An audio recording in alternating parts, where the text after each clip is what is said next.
Virgin River is back for its 4th season on Netflix, so let's see if it's worth your time.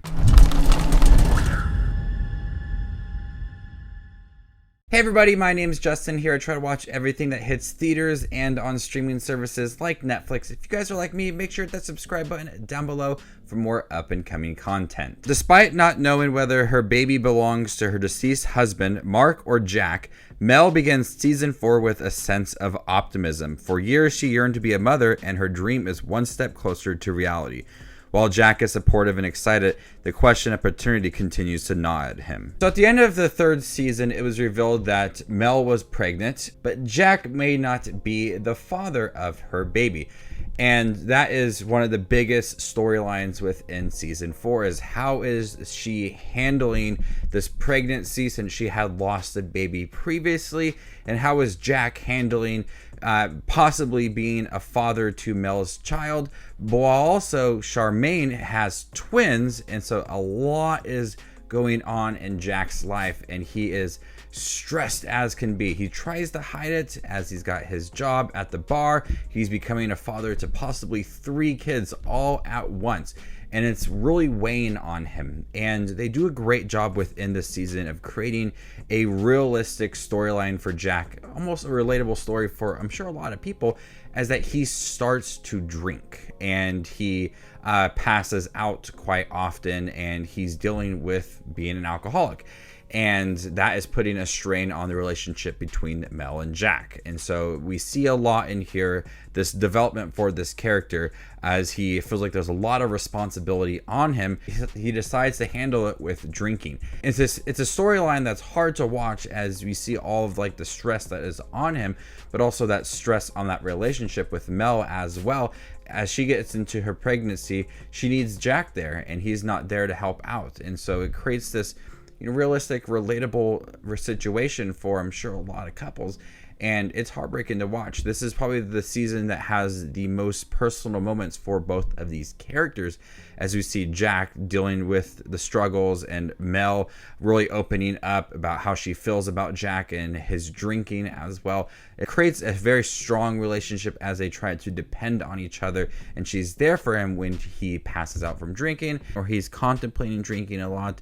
She's there to kind of bring him back in, and I love how they handled that relationship.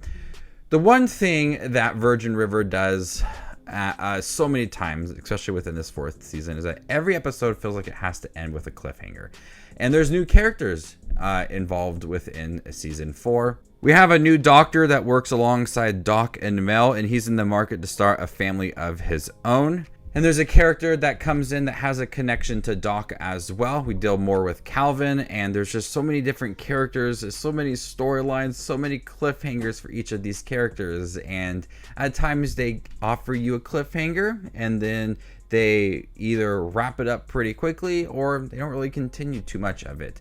And so that's the problem with Virgin River, is that they want it to be dramatic. They want the audience to gasp and be truly involved and get to that next episode. And I did find myself wanting to watch that next episode, but with so many storylines, so many different locations, so many relationships that are developing, you feel like it's tackling on a lot. And each new season, there's more characters, more dramatic storylines, more relationships that are developing, and at times it's hard to keep track of all the situations and all of the relationships that are going on. Preacher forges a new romantic connection, but he can't help but hold on Hope being reunited with Christopher and Paige. And Hope is still dealing with her car accident and the lingering psychological effects of her brain injury. And Brie is intent on proving the innocence of the man she loves. So many characters, so many storylines. They're all, so many characters, so many relationships. And some of them have a really great conclusion and a lot of great development. Some of them feel like they're just kind of thrown in the background for most of the series. And there's 12 episodes in here, about 45 minutes long.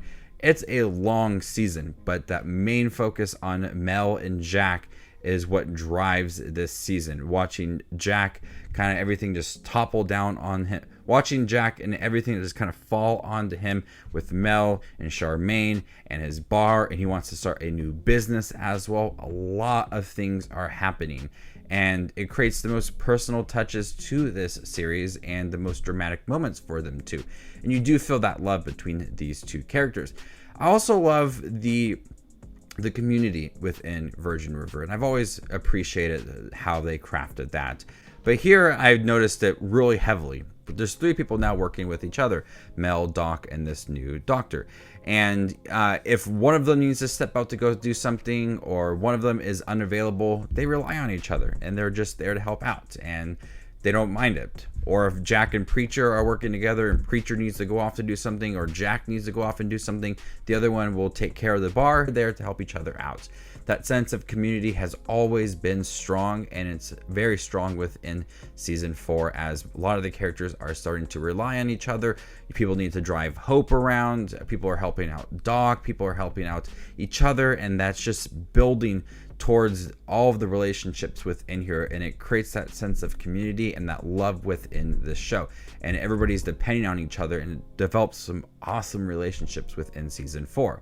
I guess just the biggest issue is that there's so many new characters, so many new storylines, so many relationships that are developing, and some characters just kind of get thrown into the background and don't have like the biggest development or some of the biggest conclusions, but the ones that you feel like you need to focus on are there. Jack and Mel, his drinking and him having all these responsibilities, and Mel is there to kind of help him out, but there's a lot that just kind of breaks apart from that, and there's just so much more going on really involving Jack and Mel. So they're at the center of it all. It's the show about them, but so much more going on in Virgin River. At times it's interesting to watch, at times some of the storylines seem really pointless, but overall it's a really decent season. It's a show that I've enjoyed watching. It's dramatic at times. They always have these little cliffhangers, and it makes you just want to watch it and continue it. It did take some time to get through, but overall it was a fun season, and I got what I wanted out of it. Some solid relationships, some more cliffhangers, things I want to talk about but I don't want to spoil, and some things are pretty big that could affect season 5. So before I give you my score for Virgin River Season 4 on Netflix, make sure to check out my channel. Here I do movie reviews, trailer reactions, ranking videos, tier lists, all that fun movie-related content that you see on YouTube. I do it all here, so hit the subscribe button and get it all in one spot. I'm going to go ahead and give Virgin River Season 4 a B-. Thank you guys for checking my review for Virgin River Season 4 on Netflix. If you guys seen it by chance, what do you think about it? Let me know in the comment section down below, and stay tuned for more up-and-coming content like this.